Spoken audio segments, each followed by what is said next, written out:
Question आपके सामने है, given below are two statements, दो स्टेटमेंट दे रखे हैं। लिख रहा है statement 1 CH3OCH2Cl that is CH3OCH2Cl will undergo SN1 reaction though it is a primary halide। कहता है ये प्राइमरी हेलाइड है, फिर भी ये SN1 रिएक्शन के थ्रू जाएगा। ठीक है, हमने भी पढ़ा है कि प्राइमरी हेलाइड SN1 रिएक्शन के थ्रू नहीं जाते हैं, वो SN2 रिएक्शन के थ्रू जाते हैं, बिकॉज 1 डिग्री कार्बोकैटायन जो होता है वो अनस्टेबल होता है। लेकिन ऐसा कोई प्राइमरी हेलाइड आपको मिल जाए जिससे 1 डिग्री कार्बोकैटायन बनने वाला हाईली स्टेबल हो जाए, तो वो SN1 रिएक्शन के थ्रू जाएगा। और अगर आप इससे कार्बोकैटायन बनाएंगे, अगर आपने Cl माइनस यहां से निकाला और प्यारे बच्चों CH3OCH2 प्लस ये कार्बोकैटायन बनाया, तो प्यारे बच्चों क्या ये बैक बॉन्ड स्टेबलाइज है कि नहीं प्यारे बच्चों? यानी हम बोल सकते हैं this is stable by resonance, stable by resonance. और टाइप आपके सामने कौन सा है? Back bonding. तो यस, स्टेटमेंट जो आपके सामने 1 है वो करेक्ट है। दूसरा बोल रहा है statement 2 neopentyl chloride will not undergo SN2 reaction very easily though it is a primary halide. एकदम सही बात है। अगर हमने आपके सामने लिखा CH3C CH3 CH3 and CH2Cl, बात करते हैं तो अटैक जो होता है न्यूक्लियोफाइल का उस इलेक्ट्रोफिलिक कार्बन के ABMO पर होता है। इलेक्ट्रोफिलिक कार्बन कौन सा है? जिससे लिविंग ग्रुप हेलोजन जुड़ा हुआ है। लेकिन देखा जाए तो SN2 reaction steric hindrance sensitive होता है। अगर स्टेरिक हिंड्रेंस बढ़ाते जाओगे तो SN2 का रेट कम होता जाएगा। और देखा जाए तो इतना बड़ा बल्कि ग्रुप जो लगा हुआ है वह न्यूक्लियोफाइल को यहां पर इस इलेक्ट्रोफिलिक कार्बन पर इस लिविंग ग्रुप के बैक साइड से अटैक करने ही नहीं देगा। तो प्यारे बच्चों ये आपका SN2 रिएक्शन शो नहीं करेगा, भले ही क्यों ना ये प्राइमरी हेलाइड है। तो जब भी हम अल्फा कार्बन पर या बीटा कार्बन पर ब्रांचिंग इंक्रीज करते हैं, यानी अल्फा और बीटा कार्बन पर प्यारे बच्चों इफ ब्रांचिंग इंक्रीज होता है, ब्रांचिंग इंक्रीजेस, देन SN2 का जो रेट होता है वो डिक्रीज होता है। और अल्फा पर ब्रांचिंग इंक्रीज करने से जो आपके सामने बनता है वो 3 डिग्री RX मतलब टर्सरी ब्यूटाइल क्लोराइड बनेगा, और बीटा पर नियोपेंटाइल क्लोराइड बनेगा। ये SN2 रिएक्शन नहीं देते हैं, देते ही नहीं है। लेकिन फिर भी अगर हम आपको NCERT की बात करें, लेकिन सबसे पहले ये स्टेटमेंट क्या है? ये सही है, तो आंसर हो गया both statement 1 and statement 2 are correct. Answer हो गया 4। अगर NCERT की बात करें, गिवन पेज नंबर पर दे रखा है आपके सामने, और एक क्वेश्चन JEE मेंस 2025 का भी है कि SN2 रेट प्राइमरी हेलाइड का सबसे ज्यादा, टर्सरी हेलाइड का सबसे कम। और अगर बात किया जाए तो मिथाइल हेलाइड का अगर उसने 30 के रेशियो पर देखा है तो उसकी तुलना में प्यारे बच्चों इथाइल वाला 1 पे आता है, आइसोप्रोपाइल 0.02 पर आ गया, और टर्सरी ब्यूटाइल 0 SN2 देता ही नहीं है। लेकिन अगर एक स्टैंडर्ड बुक सोलोमन की मैं बात करूं तो उसने भी लिखा है मिथाइल 30, इसके सामने आपके सामने इथाइल यही वाला डेटा है 1। उसके पास प्यारे बच्चों आइसोप्रोपाइल यहाँ 0.02 है, लेकिन इसने 0.03 लिखा है। कोई बात नहीं, अलग अलग बुक का थोड़ा बहुत माइनर डिफरेंस हो सकता है। उसके बाद नियोपेंटाइल और टर्सरी ब्यूटाइल लिखा है, तो टर्सरी ब्यूटाइल को तो 0 लिखा है, नियोपेंटाइल का भी हम 0 मान के चलते हैं। लेकिन फिर भी कभी कंपैरिजन की बात आ जाए तो नियोपेंटाइल 0.00001 होता है। यानी अगर हम बात करें तो नियोपेंटाइल जो है आपके सामने जो ऑर्डर बन के आ रहा है ये बन के आ रहा है। वैसे तो हम 0 बोलेंगे, लेकिन अगर कभी पूछ लिया ऑर्डर तो नियोपेंटाइल थोड़ा सा ज्यादा, निग्लेजिबल ज्यादा, 3 डिग्री RX से ज्यादा होगा। तो एक डेटा था जो मैंने आपके सामने रिप्रेजेंट किया। नेक्स्ट क्वेश्चन अगर हम आपके सामने कहते हैं, बहुत प्यारा क्वेश्चन है, पहले भी आपके सामने आ चुका है, लेकिन रिवाइज करने के थ्रू दोबारा क्वेश्चन आपके सामने आया है कि RBR, ये है आपके सामने RBR, इसकी रिएक्शन जब हम कराते हैं प्यारे बच्चों Mg और ड्राई ईथर लेते हैं, तो प्यारे बच्चों there is a formation of Grignard reagent. तरीका बताया गया है, Mg को इसके बीच में डाल दो और आपके सामने बन गया RmGbr। RmGbr। अब सुनना मेरी बात ध्यान से, जब ये बन गया ग्रिग्नार्ड रिएजेंट, नाउ अब जब हम इसकी रिएक्शन कराते हैं प्यारे बच्चों, उसने ले लिया है वाटर, ये ले लिया हमने सामने वाटर। अब हुआ क्या, पहले जो RBr था, यहां पर जो कार्बन है उस पर चार्ज कौन सा होता है, पॉजिटिव चार्ज होता है। लेकिन जब ग्रिग्नार्ड रिएजेंट बन जाता है प्यारे बच्चों, ग्रिग्नार्ड रिएजेंट बनता है, तो ग्रिग्नार्ड रिएजेंट बनने से जो कार्बन पर चार्ज आ जाता है वो कैसा हो जाता है, निगेटिव हो जाता है, बिकॉज अब इलेक्ट्रोनिगेटिविटी कार्बन की ज्यादा है विद रिस्पेक्ट टू मैग्नीशियम। प्यारे बच्चों, ये आपके सामने हाई पोलर कोवेलेंट बॉन्ड होता है जो आपके सामने कार्बन और मैग्नीशियम के बीच में बना हुआ है। This is the organometallic compound. Now यहां पर क्या होगा, ये आपके सामने यहां पर एसिड बेस रिएक्शन देगा, और एसिड बेस रिएक्शन देकर there is a formation of RH type of alkane का फॉर्मेशन करता है, RH टाइप ऑफ एल्केन का फॉर्मेशन करता है। एंड प्यारे बच्चों, this method is called as Zerewitinoff method. Zerewitinoff method के नाम से ये जाना जाता है। और जेरेविटनॉफ मेथड जो होता है ये यूज होता है एस्टिमेशन ऑफ एक्टिव और एसिडिक एच, ठीक है ना। ये एक्टिव या एसिडिक एच मॉलिक्यूल में है या नहीं है उसके एस्टिमेशन में यूज होता है। यानी अगर ये वाटर है, वाटर के साथ देखोगे प्यारे बच्चों, तो ये जो आपके सामने हाइड्रोजन जो ऑक्सीजन से जुड़ा हुआ है ये एसिडिक इन नेचर है, एक्टिव हाइड्रोजन है, तो ये आपके सामने एसिड बेस रिएक्शन कर जाएगा। This reaction is called as, ये आपके सामने हो गया this is the acid base reaction, और बन गया आपके सामने there is a formation of RH।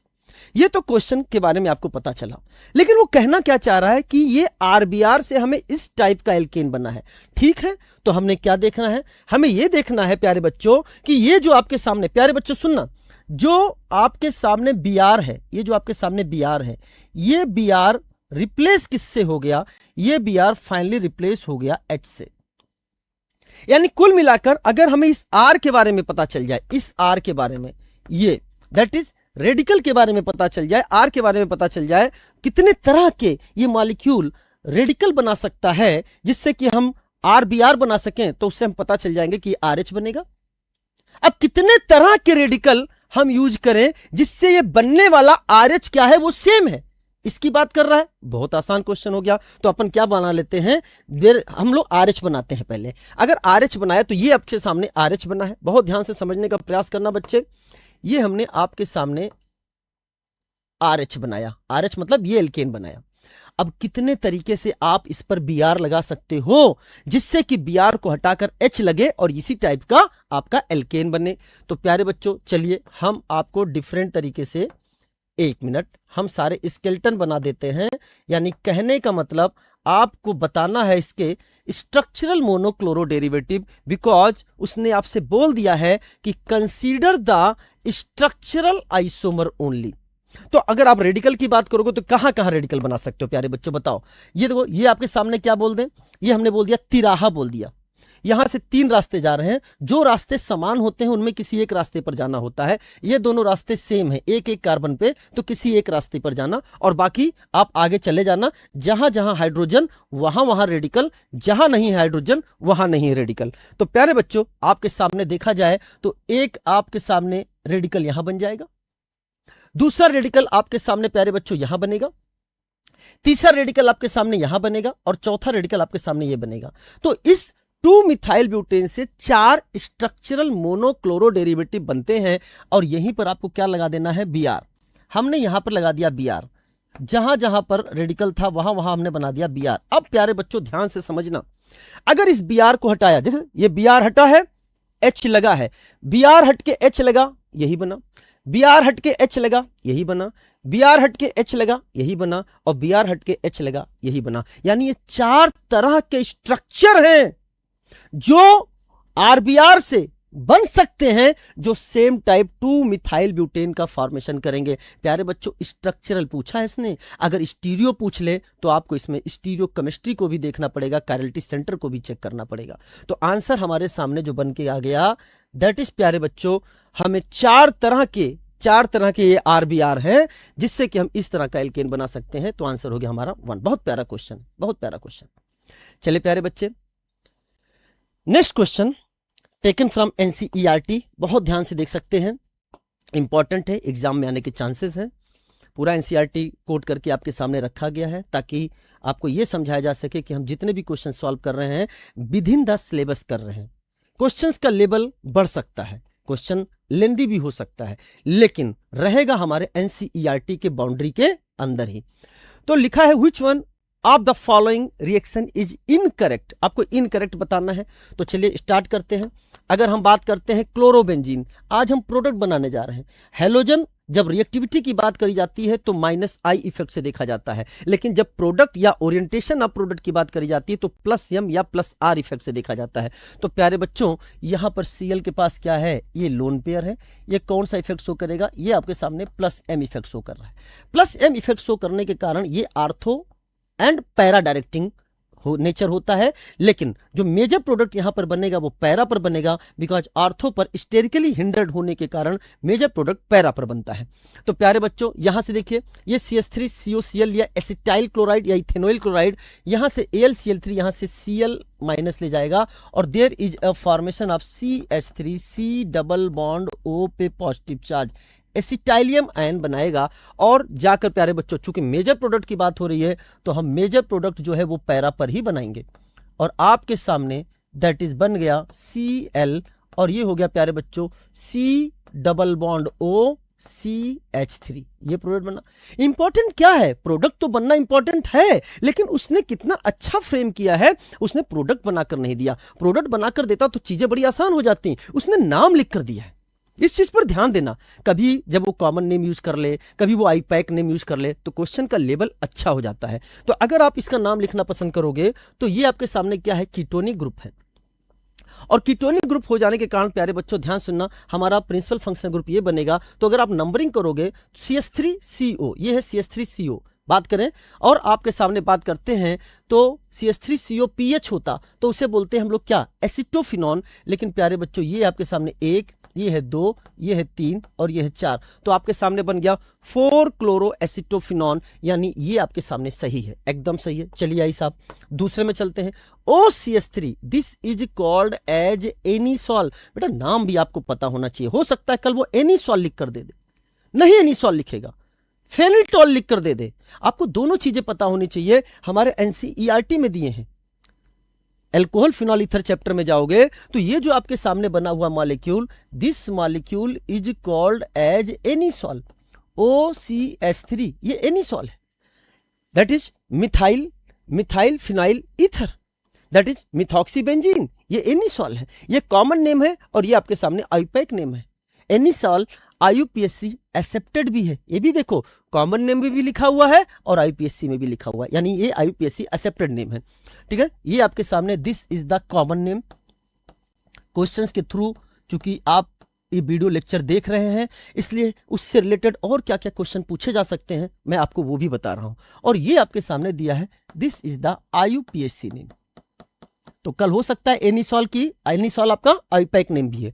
दूसरी बात कर सकते हैं, अगर हमने मिथाइल की जगह इथाइल लगा दिया, प्यारे बच्चों ध्यान समझना, हमने O और यहां लगा दिया CH2CH3, तो ये क्या बन गया, इथाइल फिनाइल ईथर, या इसी को बोलते हैं प्यारे बच्चों this is called as phenetole, this is called phenetole and this is called as ethoxybenzene. तो ये चीजें आपको पता होना चाहिए, नाम लिखकर पूछेगा तो क्वेश्चन का लेवल अच्छा हो जाएगा। तो ये आपके सामने एनीसॉल है, ये भी देखो +M इफेक्ट शो करता है, यानी ये भी कैसा आपके सामने आर्थो पैरा डायरेक्टिंग है। ये जो आपके सामने H2SO4 और HNO3 है, this is the nitrating mixture, nitrating mixture. और ये भी आपसे क्वेश्चन पूछा जा सकता है कि नाइट्रेटिंग मिक्सचर में H2SO4 और HNO3 में कौन एसिड की तरह बिहेव करता है, कौन बेस की तरह बिहेव करता है। तो एसिड की तरह बिहेव करता है H2SO4, कंसंट्रेट H2SO4, और बेस की तरह बिहेव करता है कंसंट्रेट HNO3। चलो प्यारे बच्चों, तो इससे जब आप देखोगे तो बनेगा nitronium ion, NO2+, this is the nitronium ion. इसको आप ऐसे भी लिख सकते हो O double bond N double bond O, और यहाँ पे चार्ज है positive charge. Ortho para directing है, लेकिन आर्थो पर चूंकि स्टेरिक हिंडेंस होता है इसलिए मेजर प्रोडक्ट जो बनेगा वो पैरा पर बनेगा। तो आपके सामने जो आपने प्रोडक्ट यहाँ पे बनाया है दैट इज ये आ गया आपके सामने OCH3 और यहां पर आ गया आपके सामने NO2। Now you can see, numbering करोगे तो ये आपके सामने OCH3 जो है ये इसको आप, ये है 1 नंबर, यहाँ 2 नंबर, यहाँ 3 नंबर और ये 4 नंबर, IUPAC एक्सेप्टेड है वो, तो हो गया 4 नाइट्रोएनिसॉल। एकदम सही है, एकदम सही है। चलिए साहब नेक्स्ट पे आ जाइए। फिर उसने ले लिया एनिसॉल, ये भी आपके सामने प्लस एम या प्लस आर इफेक्ट है। Anhydrous AlCl3 carbon disulphide CH3Cl है, यहाँ से प्यारे बच्चों AlCl3 यहाँ से Cl माइनस ले जाएगा और बना देगा आपके सामने CH3+। ठीक है, आर्थो पैरा डायरेक्टिंग है लेकिन मेजर प्रोडक्ट पैरा पर बनेगा, बिकॉज आर्थो पर क्या है, स्टेरिक हिंड्रेंस है। तो आपके सामने जो यहाँ पर प्रोडक्ट बना प्यारे बच्चों, दैट इज ये आपके सामने है OCH3 और पैरा पे लग जाएगा आपके सामने CH3। तो आपके सामने जो नाम आ रहा है प्यारे बच्चों, ध्यान से सुनना। अब ये CH3 और OCH3 की बात करें तो ये आपके सामने 1, ये है 2, ये है 3, ये है 4। तो अगर आपसे बात करें तो बन गया 4-methoxytoluene। Toluene is also IUPAC accepted name. ठीक है, तो आपके सामने हो गया 1 2 3 4, तो आपके सामने होगा 4-methoxytoluene। लेकिन प्यारे बच्चों उसने क्या लिख दिया है, 2-methoxytoluene। तो ये आपके सामने मेजर प्रोडक्ट नहीं होगा, this is not major product. तो आपके सामने जो मेजर प्रोडक्ट हुआ है वो है 4-methoxytoluene। तो आपके सामने ये वाला आपका आंसर क्या है, गलत है। नाउ द नेक्स्ट देखें, Cl वापस से क्लोरोबेंजीन आ चुका है, कैसा इफेक्ट शो करेगा, प्लस एम या प्लस आर। HNO3 H2SO4 दिया है, तो ये क्या है, नाइट्रेटिंग मिक्सचर। आप यहां से क्या लेंगे, electrophile, that is nitronium ion, और ये सारा का सारा रिएक्शन है इलेक्ट्रोफिलिक सब्स्टिट्यूशन रिएक्शन या सब्स्टिट्यूशन इलेक्ट्रोफिलिक इन एरोमेटिक कंपाउंड।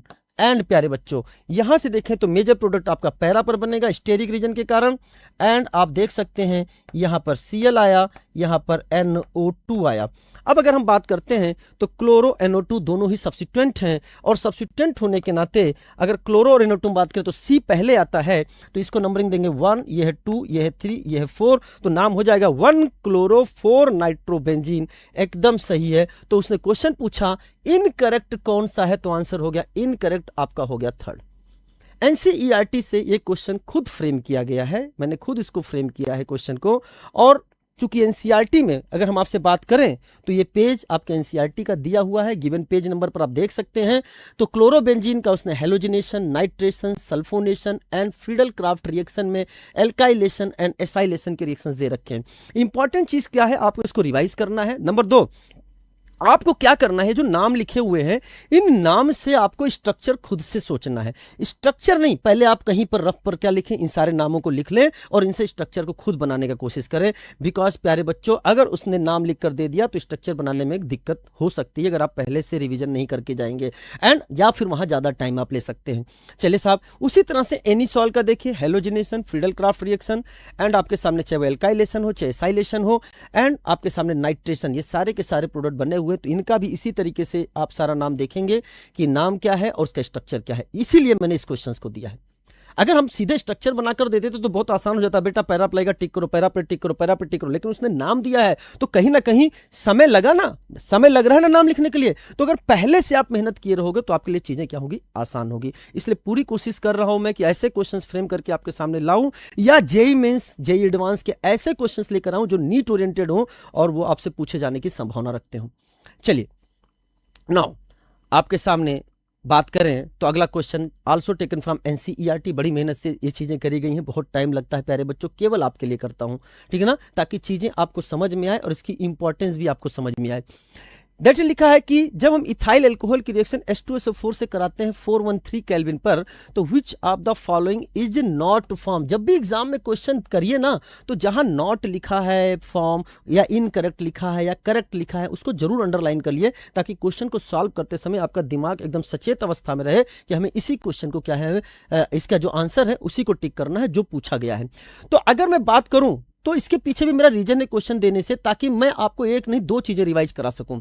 इथाइल अल्कोहल, ये प्यारे बच्चों सुनना, इथाइल अल्कोहल की रिएक्शन जब हम कंसंट्रेट H2SO4 के साथ कराते हैं तो टेम्परेचर चेंज करने से हमारा प्रोडक्ट बदल जाता है।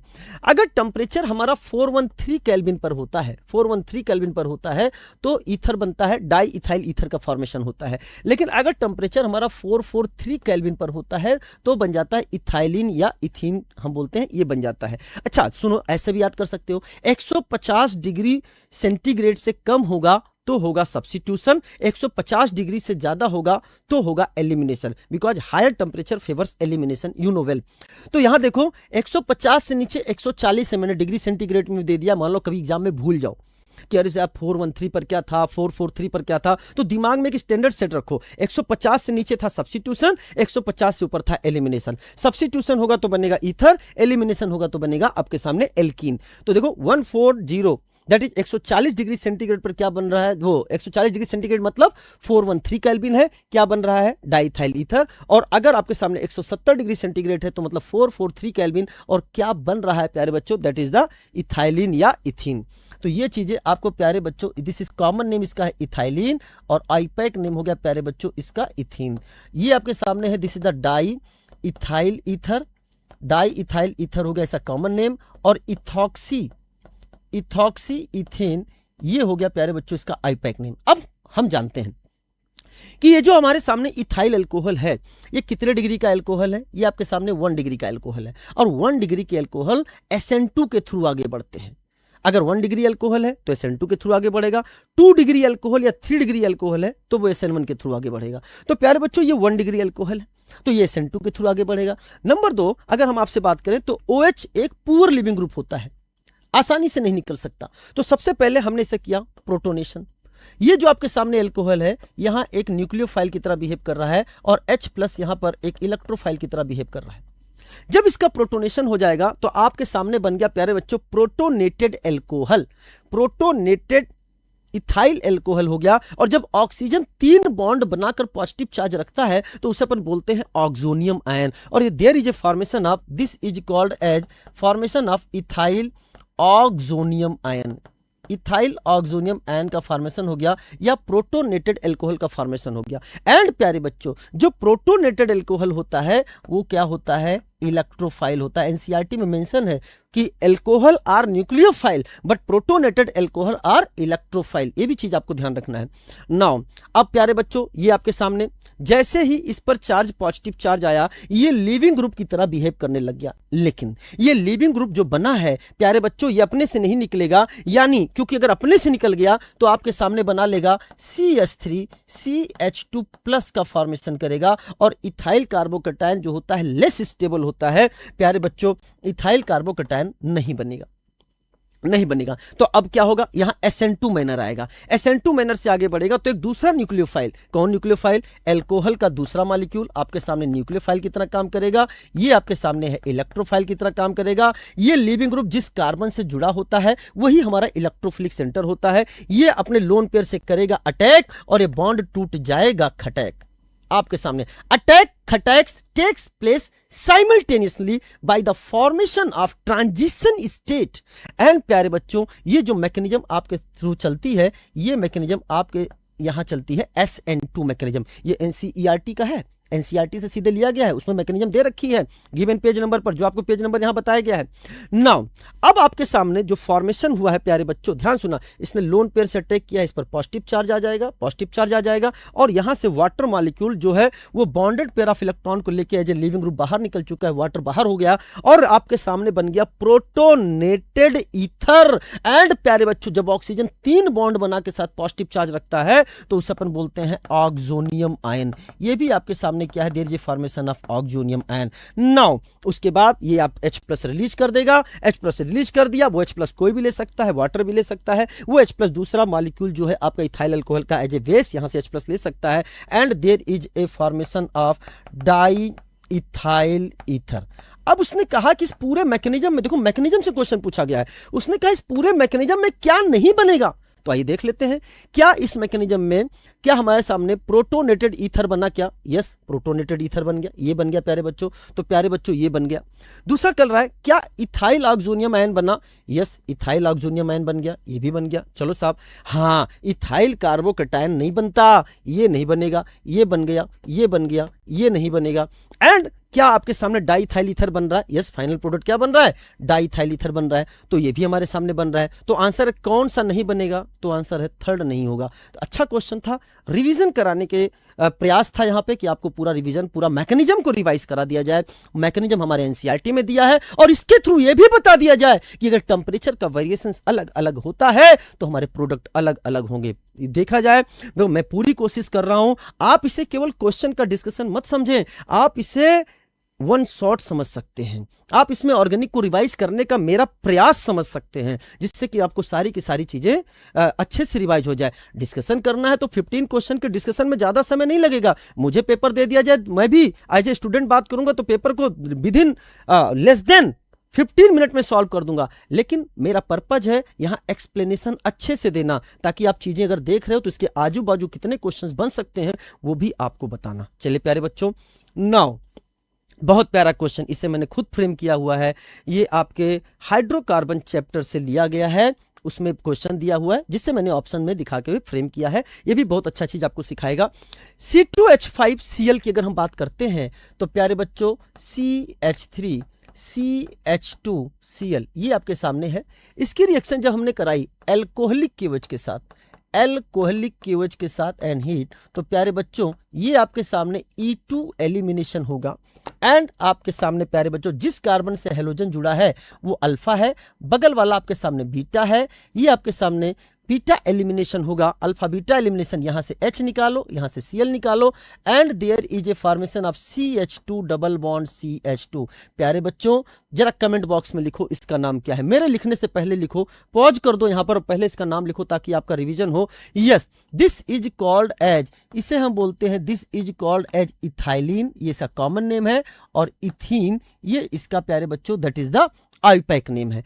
चलिए साहब बच्चों, अब आपके सामने उसने क्या किया, इसकी रिएक्शन उसने करा दी Br2 के साथ। चलो Br2 लिख सकता है, Br2CCl4 लिख सकता है, Br2 कार्बन डाइसल्फाइड लिख सकता है, Br2CHCl3 लिख सकता है। यानी नॉन पोलर सॉल्वेंट या इनर सॉल्वेंट लेने के प्रयास है यहाँ पे। और there is a formation of via anti addition, there is a formation of प्यारे बच्चों यहाँ Br और यहाँ पे Br लग गया, क्योंकि ये जो लोन पेयर वाला इलेक्ट्रोफाइल है, लोन पेयर वाला इलेक्ट्रोफाइल है बाया नॉन क्लासिकल कैटायन के थ्रू एडिशन होता है। और there is a formation of vicinal dibromide, this is the प्यारे बच्चों this is the vicinal dibromide का फॉर्मेशन हुआ। अच्छा आप ध्यान से देखना क्या नाम है, मैं नाम पर जरूर फोकस कर रहा हूं, ये चीज ध्यान समझना। अगर इसकी बात करें तो दिस इज जब दो कार्बन है और उसके आजू बाजू से वैलेंसी फ्री होती है तो प्यारे बच्चों हम वहां पे यूज करते हैं इथाइलिन। पहले इथाइल लिखते हैं, आजू बाजू से फ्री होता है तो ईन लगाते हैं, और एक ही कार्बन से दो वैलेंसी फ्री होगी तो वहां लगाते हैं इडीन, इथाइलिडीन।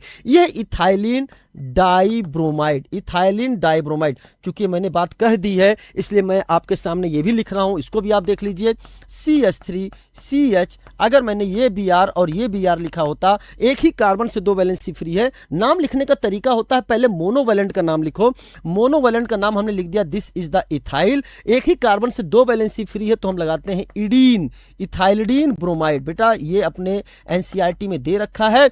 एंड जेई मेंस में क्वेश्चन आ चुका है, what is the IUPAC name of ethylidene bromide. तो अगर आप इथाइलिडीन नाम लिख कर दिया था, अगर आप इथाइलिडीन ब्रोमाइड का स्ट्रक्चर नहीं बना पाओगे तो उसका आईपैक नेम कैसे लिखोगे। और उसी तरह से अगर आजू बाजू से वैलेंसी फ्री होती है, विसनल कार्बन से एडजेसेंट से होती है, तो इथाइल पहले मोनोवैलेंट का नाम, फिर लिखते हैं ईन, नाम हो गया इथाइलिन डाइब्रोमाइड। चलिए साहब अब आते हैं आगे।